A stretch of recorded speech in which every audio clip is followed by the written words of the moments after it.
നമസ്കാരം, ഞാൻ Sandhya Raghukumar. Chemmanur international jewellers Kaumudi ഹെഡ്ലൈൻസിലേക്ക് സ്വാഗതം. Presented by Baba easy English. ഗുജറാത്തിൽ പട്ടേൽ അഭിഷേകം. ഗുജറാത്ത് രാജ്യസഭാ തെരഞ്ഞെടുപ്പിൽ പട്ടേലിന്റെ ജയം നൽകിയ രാഷ്ട്രീയ നേട്ടത്തിൽ കോൺഗ്രസും പാളിപ്പോയ കരുനൂക്കത്തിന്റെ നാണക്കേടിൽ ബി.ജെ.പിയും.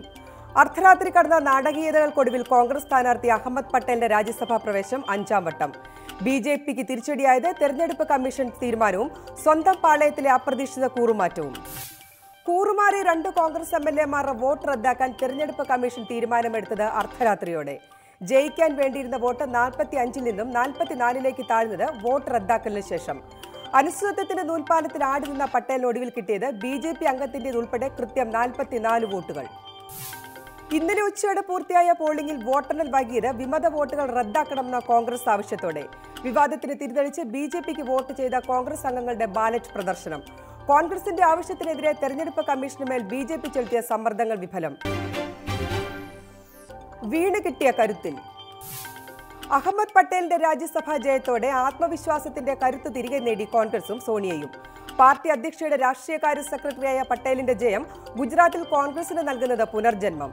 വർഷാവസാനം നിയമസഭാ തെരഞ്ഞെടുപ്പ് നടക്കാനിരിക്കെ പുത്തൻ ഉണർവിൽ പാർട്ടി നേതൃത്വം. രാജ്യസഭാ തെരഞ്ഞെടുപ്പിന് തൊട്ടു മുൻപ് ഗുജറാത്ത് കോൺഗ്രസിനെ ഞെട്ടിച്ചത് 6 എംഎൽഎമാരുടെ കൂട്ടരാജി. വിമതപക്ഷത്തിന് കടിഞ്ഞാൻ പിടിച്ച ശങ്കർ സിംഗ് വഗേലയ്ക്കും പട്ടേലിന്റെ ജയം തിരിച്ചടി. തിരഞ്ഞെടുപ്പിൽ അധിക നേട്ടമായി ബി.ജെ.പി പക്ഷത്തു നിന്ന് കൂറുമാറ്റത്തിൽ കിട്ടിയ ഏക വോട്ടും. ബി.ജെ.പി സ്വാധീനം തടയാൻ 44 എംഎൽഎമാരെ ബംഗളൂരുവിൽ ഒളിപ്പിച്ചത് നേട്ടമായെന്ന കണക്കുകൂട്ടലിൽ നേതൃത്വം. ഒളിവിൽ പാർപ്പിച്ച അംഗങ്ങളിൽ നിന്ന് അവസാന നിമിഷം കളം മാറിയത് 2 പേർ മാത്രം.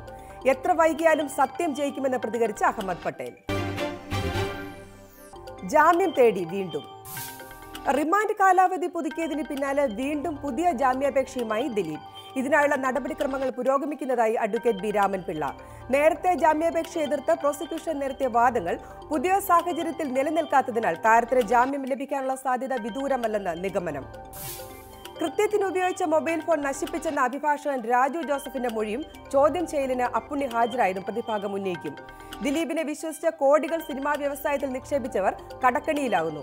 അതിനാൽ കരാർ പ്രകാരമുള്ള സിനിമകൾ പൂർത്തിയാക്കാൻ പ്രതിക്ക് ജാമ്യം നൽകണമെന്നും ഹർജിയിൽ ആവശ്യം. കേസിൽ ദിലീപിന്റെ റിമാൻഡ് കാലാവധി അങ്കമാലി കോടതി 14 ദിവസത്തേക്ക് കൂടി നീട്ടിയത് ഇന്നലെ. ഈ മാസം 22 വരെ താരം ജയിലിൽ തുടരും. കേസിൽ ദിലീപിനെതിരെ ശക്തമായ തെളിവുകളുണ്ടെന്നും കൃത്യമായ സമയത്ത് എല്ലാ വിവരങ്ങളും കോടതിയിൽ സമർപ്പിക്കുമെന്നും ആലുവ റൂറൽ എസ്.പി. മദനി തലശ്ശേരിയിൽ. മകന്റെ വിവാഹ ചടങ്ങിൽ പങ്കെടുക്കാൻ PDP നേതാവ് അബ്ദുൾ നാസർ മദനി തലശ്ശേരിയിൽ.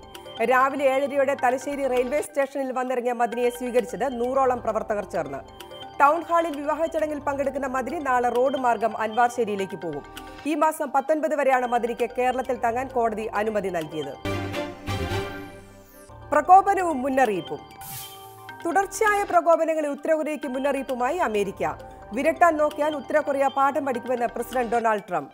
മുന്നറിയിപ്പ്: ആണവ മിസൈലുകൾ സജ്ജമാക്കുന്നതിൽ ഉത്തരകൊറിയ ബഹുദൂരം മുന്നോട്ട് പോയെന്ന അമേരിക്കൻ രഹസ്യാന്വേഷണ റിപ്പോർട്ട് പുറത്തു വന്നതിന് പിന്നാലെ കിം ജോങ് ഉൻ ലോകത്തിന് ഭീഷണിയെന്നും ട്രംപ്. അതേസമയം അമേരിക്കൻ മുന്നറിയിപ്പിന് അതേ ഭാഷയിൽ മറുപടിയുമായി ഉത്തരകൊറിയ. US സൈനിക താവളമായ ഗുമാവിന് നേരെ ആക്രമണം നടത്തുമെന്ന പ്രഖ്യാപനം. ഇരു രാജ്യങ്ങൾക്കിടയിലും വീണ്ടും വാഗ്വാദമുണ്ടായത് ഉത്തരകൊറിയയിൽ നിന്നുള്ള കയറ്റുമതി ഐക്യരാഷ്ട്രസഭ വിലക്കിയതിന് പിന്നാലെ. ഉത്തരകൊറിയ അണുബോംബിന്റെ ചെറുരൂപം വികസിപ്പിച്ചതായും report. Chemmanur international jewellers Kaumudi headlines സമാപിക്കുന്നു.